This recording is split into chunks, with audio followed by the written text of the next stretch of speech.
పాల్గొంటూ ఉన్నారు. తిరుపతి జిల్లా వరదయ్యపాలెం మండలం చిన్న పాండూరు గ్రామంలో విషాదం చోటు చేసుకుంది. స్నేహితులతో కలిసి బావిలో ఈతకు వెళ్లిన సురేష్ నీటిలో మునిగి మృతి చెందాడు. సమాచారం అందుకున్న పోలీసులు మృతదేహాన్ని వెలికితీసి కేసు నమోదు చేసి దర్యాప్తు ప్రారంభించారు. ప్రమాదవశాత్తు ఘటన జరిగిందా లేదా అనే కోణంలో విచారణ కొనసాగుతోంది.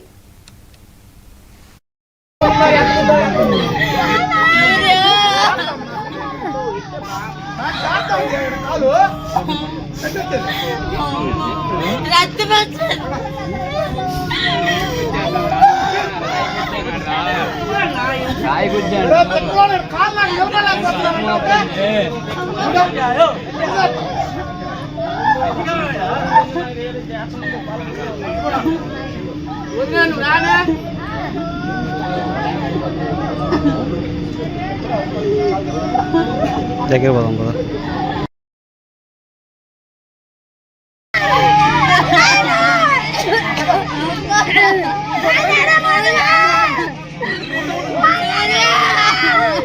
దూరంగా ఉండక